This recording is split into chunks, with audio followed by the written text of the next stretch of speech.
I welcome you all to the podcast on US-India cooperation in the Indo-Pacific. It is my pleasure and honor to have with us today our guest speaker, Dr. Satu Limaye, Vice President of the East-West Center and the Director of the East-West Center in Washington and Research Program. He created and directs the Asia Matters for America initiative and is the founding editor of Asia Pacific Bulletin.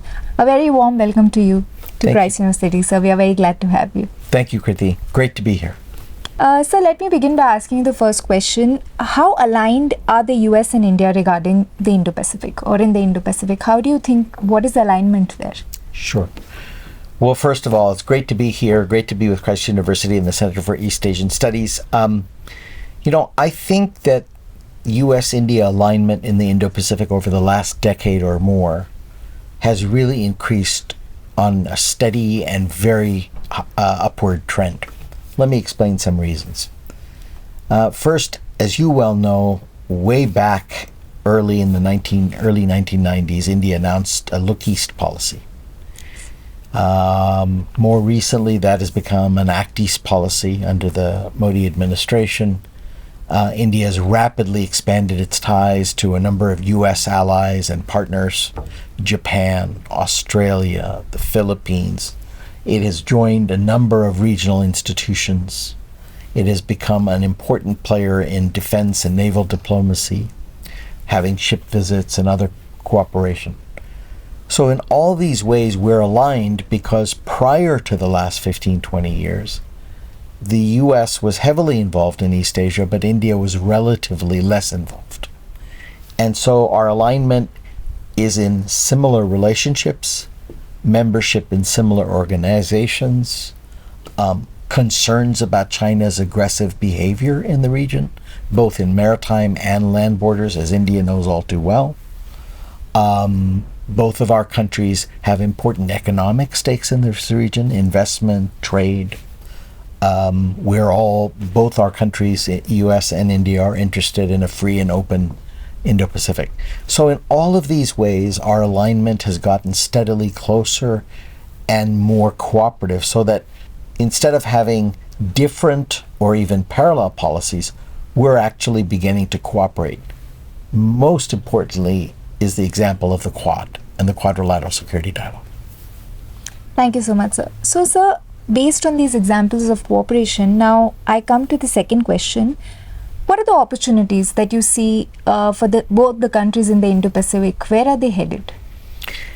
Yeah, that's a tough question, Kriti, because there's so much going on globally, regionally, and I spoke about this a little bit this morning, that there's a very fluid environment in the international system. There's a lot of fragmentation. There's a lot of competition amongst Russia, China on the one hand, US and its allies and partners, including India on the other. So where are we going? I think there are a couple of things we can see. I think we can see that both the US-India bilateral relationship has become much firmer. Trade, investment, diasporic relations, security and defense, diplomacy. I mentioned the Quad, for example. So I think this helps give a kind of continuity to but because of the fluidity and all these changes in the system, I think we're also going to have to look for new opportunities.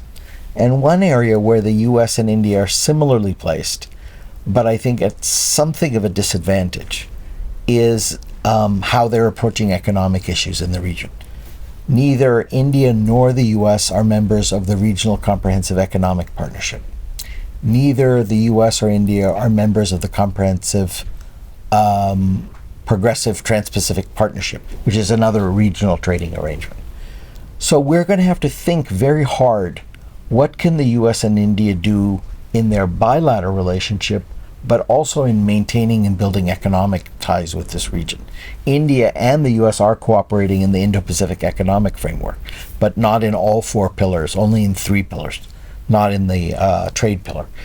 So I think there's areas where we have to really think hard about where we want to go. And the other area, aside from economics, I think we have to really think about is, what do we do on defense and security?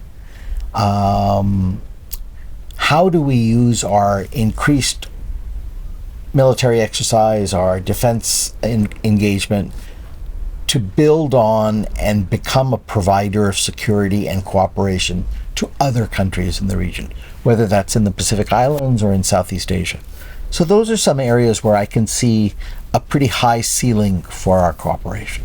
Thank you, sir. So, based on whatever opportunities and way forward you spoke about, and also you spoke about a few challenges. Yeah. So now that brings me to my concluding question. Yes. What are the challenges that you see right now? Like you rightly mentioned, there is a little bit of challenges in Indo-Pacific in terms of economics being all right, but other areas. Yeah. So what do you see? What are the other challenges?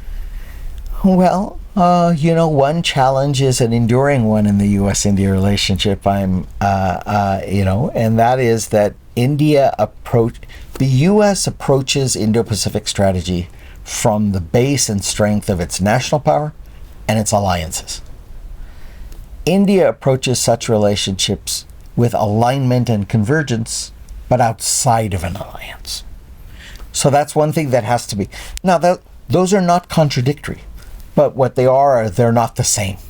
So that means we have to manage the gap in between them. The second thing I would say is both of our countries are, as we've just discovered in India, very active, robust, dynamic, loud, noisy, complicated democracies. Priorities change. The domestic support for certain policies has to be navigated. So that's the second challenge. And that's a great thing. To me, we should not be sad about that. It's good because that means that we have our country's citizens are playing a role, our elected politicians, our bureaucrats are all thinking about how they can manage domestic affairs. And the third big challenge is, what exactly is the response to China? Now, I'm pretty clear on what I think U.S. strategy should be, which is deterrence. If we deter China, then we can avoid a fight. But to some extent, India is on the land borders already been in a fight with China. So we're both going to have to talk to each other a lot to make sure that we're coordinating on China policies. So there's no misunderstandings, no one is surprised by the other side, things don't get out of hand. So I think those are the three that I would sort of flag as most important. Thank you so much, sir. Thank you for being with us here today. Much appreciated for your time and your expertise on such an important and relevant topic. Thank you so much. Thank you for having me. Thank you.